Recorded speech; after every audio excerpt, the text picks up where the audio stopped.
12 months of commitment, training, money and misery has brought them to this point. The opportunity to follow in the footsteps of Shackleton, Crean and Worsley, who left this very beach exactly 90 years earlier.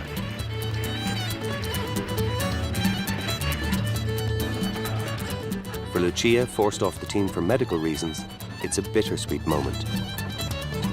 I came out on the second boat, so they're giving me plenty of time here to make up for missing the traverse. And that's just touched my heart. I thought I'd be very upset, but I'm quite calm about it now. When the weather in South Georgia is good, it's very good. And when it's bad, you can die. It's that changeable. At the moment, the biggest fear is sunburn. After the first quarter of a mile we travelled, and it was really, really hot, the sun, and I had all this gear for minus so many degrees, and here we were sweating, and I thought, no, don't tell me we're going to get to look at Irish again and have an absolutely scalding sunbathing trip the whole way over. We are close to the Shackleton Gap now at present. In 1 hour you are going to leave Kinghacken Bay. Wide doors, over. The ship carrying the 50-odd relatives and friends leaves the shelter of the bay and heads to the east side of the island. For the 23 Irish expedition members, there is now no way back.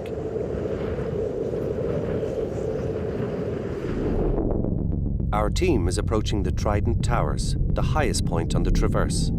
Sunburn is no longer a concern.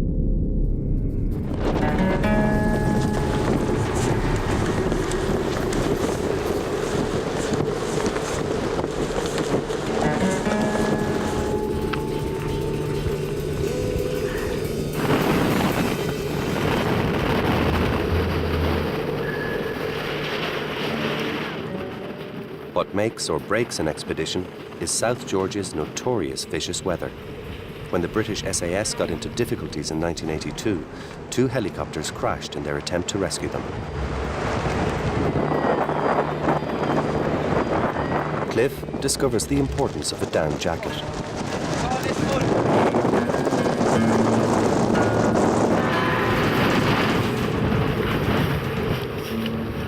As the team prepare for their first night under canvas, Mary realises she's booked the wrong holiday. Did I really pay $15.50 to come out and do this and think of it as pure pleasure? God, give me Malaysia any day. We are after passing the Trident Towers and we are camping now on the Fortuna Bay side. As you can hear, it is very, very stormy, but we are now all in our tents and we are safe. Without the tents and equipment littering the place, the support team have a little more space in the lounge.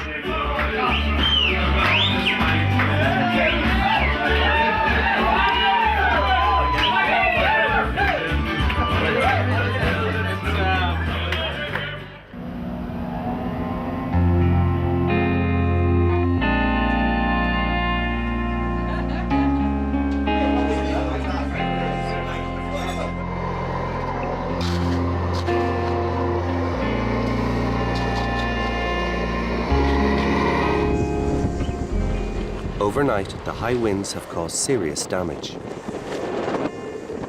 We survived through the storm, but this morning's been a disaster. We've lost, I don't know, maybe 4 or 5 tents.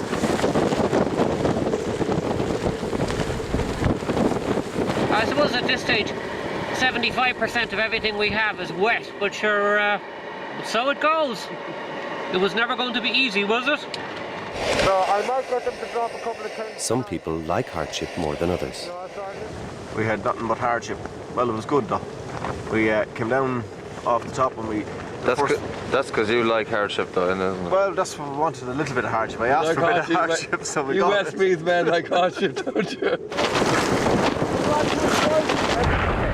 The relentless high winds are still causing trouble. The lads are too slow taking down the tents, and I think that's the main problem. You can take off. I can hardly take my balance. I can hardly keep my balance in this, let alone put up a tent, take down a tent and do everything else. Hold on. It's horrendous. horrendous winds, and it could have put the whole expedition in jeopardy now. It's been that serious. Short of gear, short of tents. I don't know if we'd survive another night out here under the conditions. I request 4 tents to be landed because we are 4 tents down due to the high winds. You can confirm that you will be in Fortuna Bay at 7 tonight, and we will do our best to be there. Fortuna Bay is that way. The ship will be waiting at the agreed rendezvous point in Fortuna Bay with spare tents, but unless the team manage to cross the Crean Glacier and reach them before nightfall, their situation will be dire.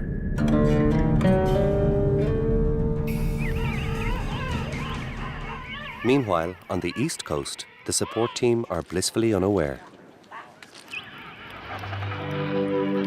A colony of a few thousand king penguins and their fluffy brown offspring share the beach with the Weddell and elephant seals. South Georgia's coastline is a haven for many species of Antarctic wildlife. For the 55 Irish people not taking part in the traverse, but keen to be part of the Antarctic expedition, this trip is all about transforming the SSIA's and lifetime savings into an experience of a lifetime.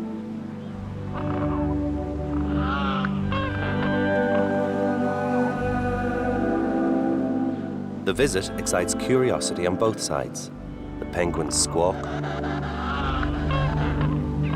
The seals do their nose thing. And everyone's keen to get up close and personal.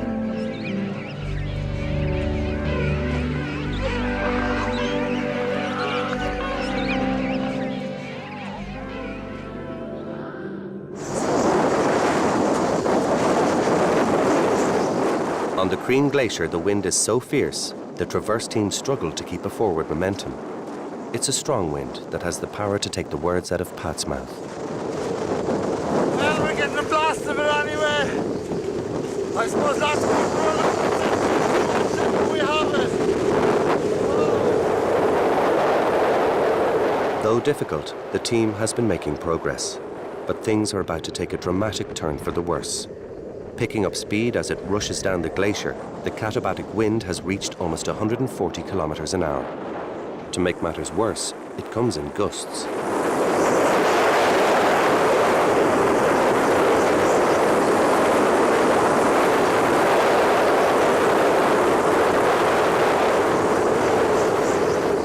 I went over and Frank was right beside me and two of us ended up on rocks, and unfortunately Frank landed on a ski pole and hurt his leg quite bad. Frank is injured. What's wrong? Sorry, Russell. Okay, get yourself together, quick. Only one pole now. Okay, it's behind you. Don't worry about it. Broken. Okay. Is that snowshoe on properly? It is, yeah. Where we're getting out here is we're walking out like, Frank, we're going to have to, so we can't just decide, fuck this and going home. Go on, keep going, good man.